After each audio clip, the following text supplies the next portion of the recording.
Episode 11 Transformation and Reunion. While present in the room, Zumi commanded the system to extract the gold essence in the vicinity. Extracting all gold essence within the vicinity. One moment, please. After the system had finished extracting, the system sounded ping. The host has been found to have rapidly gained an exceptional range of skills in an unusually short amount of time. The host's skill accumulation has exceeded the necessary level for a system upgrade. The host's substantial accumulation of gold essence has unlocked a special function. The host receives an upgrade to all attribute points, with each attribute gaining a substantial increase of 100 points every time the system levels up until reaching the peak of power at level 10. All stats and substats of the host have been boosted by 100 attribute points. Furthermore, the host had attained mastery in all proficiencies and skills, reaching their maximum level. The system will be upgraded from level 2 to level 7. Congratulations, host. This achievement has unlocked the most powerful body transformation in the universe, known as the Immortal Body. As long as the host remains undefeated in battle, the host will never die and is rendered impervious to any threat in the universe. All system connection characters are also granted the Immortal Body skill. The system made a ping sound. Preparations for the upgrade are done, and the transformation has begun. Zumi and Gia found themselves surrounded by a strange, swirling energy as they stood on opposite sides of the door. They both lost consciousness as the room was engulfed in a blinding light. Upon regaining their senses, they discovered that their bodies had experienced a profound alteration. The transformation was unbelievably astonishing, surpassing their wildest imaginations, to the point where they couldn't trust their own eyes. After Zumi's transformation, his appearance had undergone a dramatic metamorphosis. His hair, which used to be light, had now become a dark and enigmatic color with lively green highlights that appeared to give off a gentle shimmer. His eyes, too, had been altered, now a vivid, intense green that seemed to bore into everything. His attire consisted of a sleek black suit that hugged his body, complemented by a daring blood-red shirt that enhanced his allure. His outfit stood out due to its distinctive details, such as the intricately designed black and gold gloves and the eagle storage bracelet. He now looked like a figure of immense power and importance, a leader in the Yakuza world, inspiring fear and respect in all who saw him. This new appearance was not just a change in looks, but a symbol of his newfound strength and authority. After Gia's transformation, she developed a distinct gothic or punk aesthetic. She had pale skin and full lips and was wearing light, glossy makeup that complemented her piercing red eyes and eyelids. Her hair was black, cut in a blunt bob with straight bangs that covered her eyebrow. She was adorned with several accessories that evoked a rebellious vibe: multiple earrings on her left ear, a spiked choker around her neck, and a black necklace with what appeared to be a silver pendant, with a black and red leather-like jacket over a red shirt. She looked even more beautiful than before. But it wasn't just her appearance that had changed. She felt a surge of power and confidence, a feeling she had never experienced before. It was as if the transformation had unlocked a part of her that had been dormant all this time, igniting a fire within her and fueling her with a newfound sense of purpose and determination. The system sounded again, ping. The system has successfully leveled up to level 7.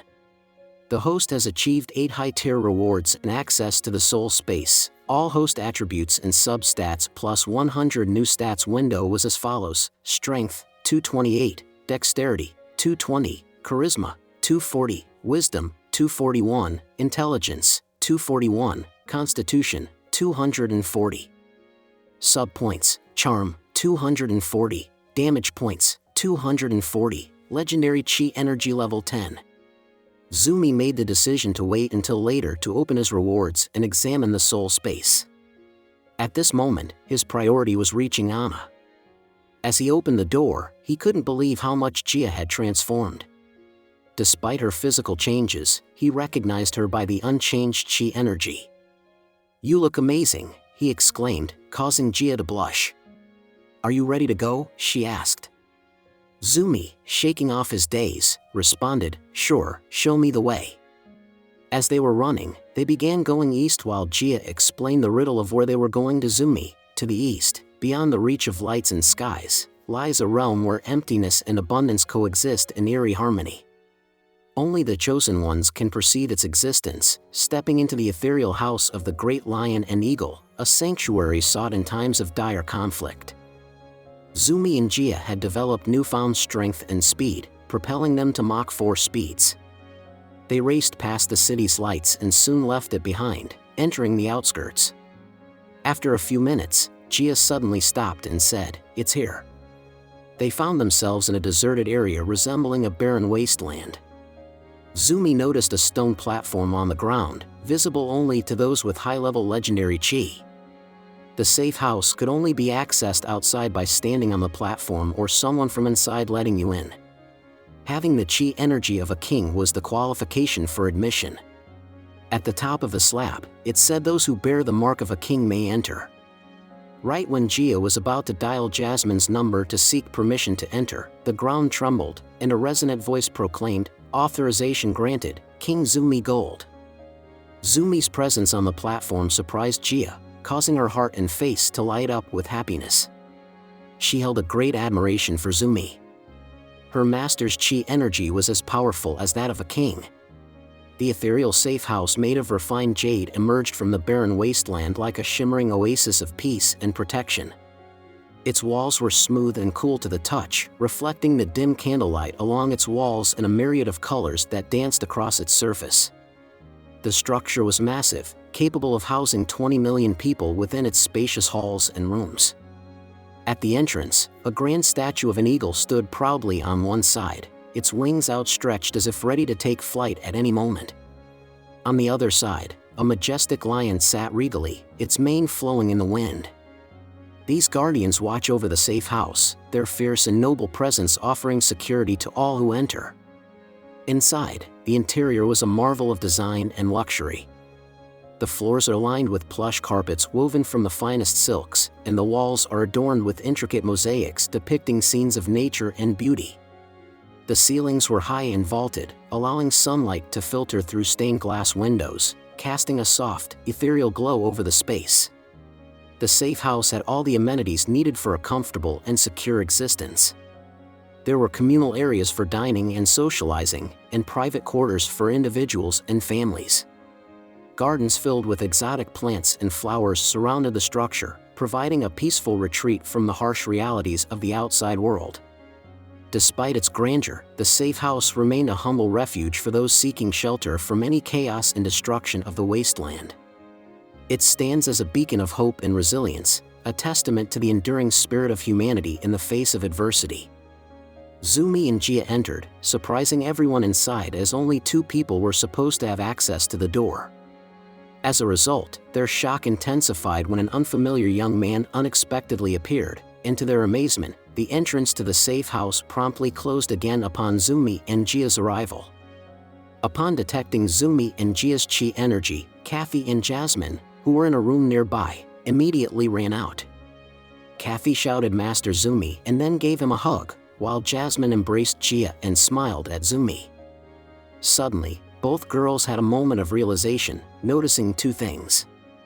First of all, how did Zumi get inside, and how was Jia able to walk? Furthermore, their appearances differed.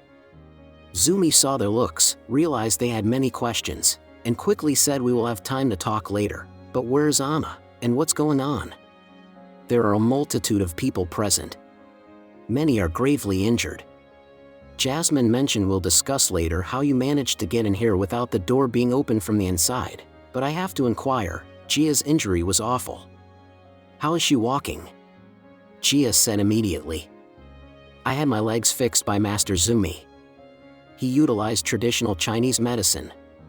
Jasmine and Kathy were shocked. I'll inquire about the details later, but for now, let's go see Amma. As Zumi followed Jasmine, the system chimed ping. Jasmine's respect for you has increased immensely. Progress is 5 out of 10, and Kathy's intimacy towards you has increased +5. Kathy's intimacy towards you has reached the maximum value. They went inside and made their way to a room located at the rear. Zumi caught the attention of many, causing whispers among people who were curious about his identity and the unusual friendliness of the Oyabun's daughter's bodyguards towards him, with her attendant even referring to him as master. Upon entering a grand ruby door, a spacious hallway unfolded before them. The hallway exuded grandeur and opulence, featuring high ceilings embellished with elaborate chandeliers that bathed the red-carpeted floor in a warm, golden light. The walls were decorated with ornate tapestries and gilded frames, showcasing portraits of past Oyabun. Walking down the hallway, Zumi had the sensation of being in a palace fit for royalty. Jasmine guided them down the hallway, the plush carpet silencing their footsteps, until they reached the extravagant door at the end. The door, constructed from luxurious mahogany, featured elaborate carvings and gold accents, resembling a masterpiece. A roaring lion head, with a detailed and lifelike mane, was positioned at the center of the door, approximately the size of a fist. As they approached, the lion's eyes appeared to track their every move, intensifying the atmosphere of mystery and fascination surrounding the grand entrance. By knocking on the door in a specific pattern, resembling a secret code, Jasmine triggered the lion's mouth to close. The door unlocked loudly, revealing a lavish bedroom perfect for royalty, adorned with luxurious furnishings and extravagant decor that exuded wealth and grandeur. Bathed in natural light from the large windows and with high ceilings, the room was spacious and had a cozy ambience. The centerpiece of the room was a grand four-poster bed, beautifully decorated with velvet curtains, intricate carvings, and golden accents. The bedding was plush and decadent, inviting one to sink into its softness and drift off into a peaceful slumber. On either side of the bed stood ornate nightstands, each holding a gleaming crystal lamp that cast a soft, ambient light throughout the room. The walls were adorned with tapestries and paintings depicting scenes of royal life and grandeur, adding to the regal atmosphere of the space. A grand fireplace crackled with a warm fire in one corner of the room, casting a flickering light that danced across the room and created a cozy and inviting ambience. Plush armchairs and a velvet chaise lounge offered comfortable seating options for relaxation and contemplation. A motionless, muscular man lay on the bed as Zumi entered the room, with Anna seated in a chair, observing their arrival and noticing Zumi. Anna rushed towards Zumi and gave him a big hug.